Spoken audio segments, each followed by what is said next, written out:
Selamat, karena kamu telah menemukan videoku ini. Sebab, bagaimana jika aku katakan apa yang akan aku sampaikan dalam videoku ini mampu merubah kehidupan kamu mulai dari hari ini hingga ke depannya nanti. Dan hanya jika kamu mendengarkannya sampai bagian akhir.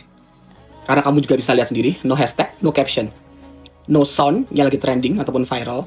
Jadi bisa dipastikan bahwa semesta memang menginginkan kamu untuk tahu sesuatu dari videoku ini.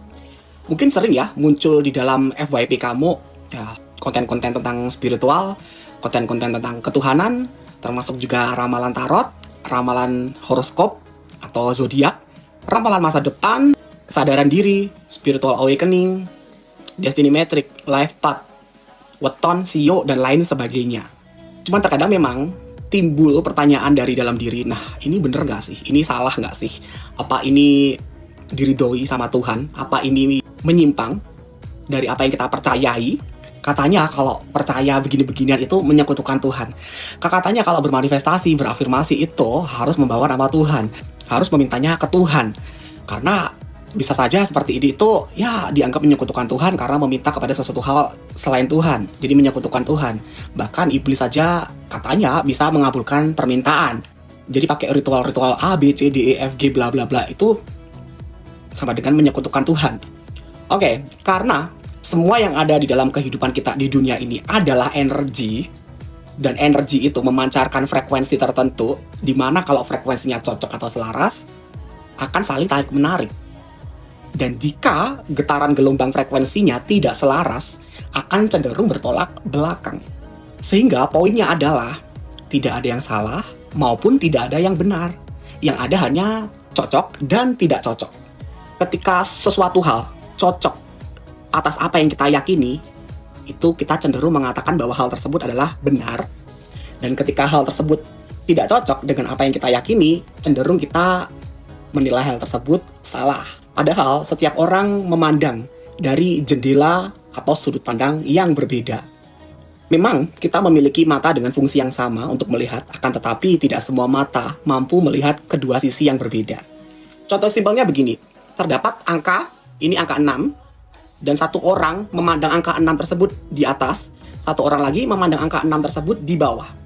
Orang yang berada di bawah akan cenderung melihat angka tersebut adalah angka 6. Dan orang yang berada di atas akan cenderung melihat angka tersebut adalah angka 9. Padahal belum tentu yang benar itu yang mana, yang 9 ataupun yang 6 belum tentu.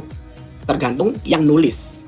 Mungkin kita hanya bisa melihat permukaannya saja, akan tetapi belum tentu kita bisa melihat apa yang ada di balik permukaan tersebut atau lebih dalamnya. Jika kita berbicara tentang jalan Tuhan atau spiritualitas, yang perlu diperhatikan adalah pemahaman, bukan penghakiman. Karena di dalam dunia spiritual akan diajarkan untuk tidak menghakimi sesuatu hal, apapun itu. Karena semuanya terjadi bukan tanpa alasan. Semua hal yang terjadi dalam kehidupan kita ini memiliki alasan. Maka dari itu, untuk memudahkan, membedakan antara jalan benar dan salah, yang bisa aku sampaikan adalah perkuatlah imanmu.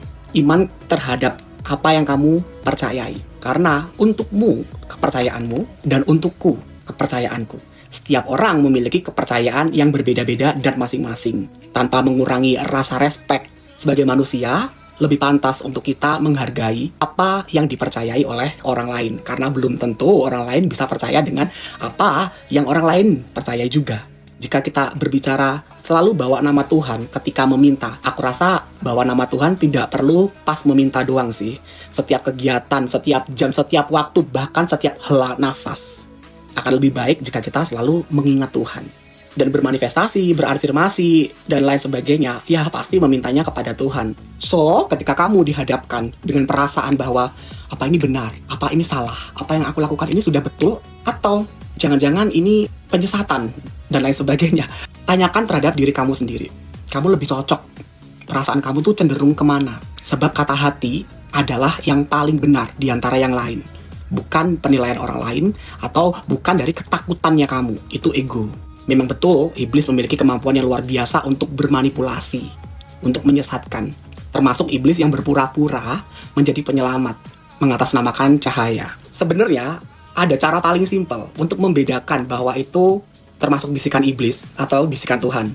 Dan ini biasa kita kenal dengan istilah unconditional love. Cinta, kasih, sayang, dan ketulusan.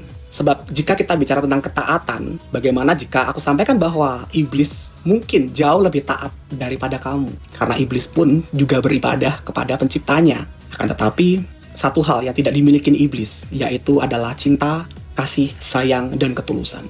Jadi ketika kamu bingung untuk membedakan apakah ini bisikan iblis atau apakah ini bisikan dari Tuhan, adalah bagaimana tindakan tersebut kamu bawa dengan perasaan. Jika tindakan tersebut tidak mencerminkan cinta, kasih, sayang, dan ketulusan, ya, you know lah.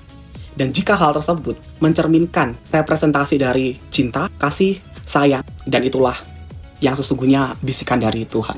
Karena cinta, kasih, sayang, dan ketulusan yang sesungguhnya tidak akan pernah mengkoreksi, menghakimi, menjudge, merugikan, menjatuhkan, bahkan berprasangka buruk terhadap apapun dan siapapun. Karena hanya orang yang punya unconditional love, yang punya cinta, kasih, sayang, dan ketulusan, yang selalu dibawa setiap helak nafasnya, yang mampu melihat segala situasi melalui dua sisi yang berbeda.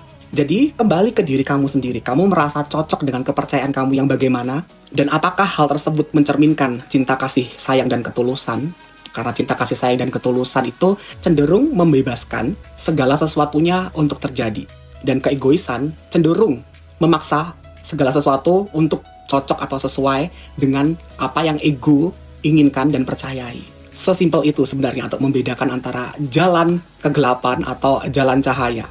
Kita tidak perlu menjadi sempurna, sebab kesempurnaan memang hanya milik Yang Maha Kuasa. Kita pun juga hanya manusia. Dan kita semua tahu, manusia adalah tempatnya khilaf, tempatnya salah. So, manusiawi apabila orang berbuat kesalahan. Semua tergantung dari sudut pandang dan pola pikirnya kamu. Dan juga perjalanan spiritual setiap individu memang berbeda-beda. Jadi kita tidak bisa memaksakan untuk sesuai pada kepercayaan tertentu.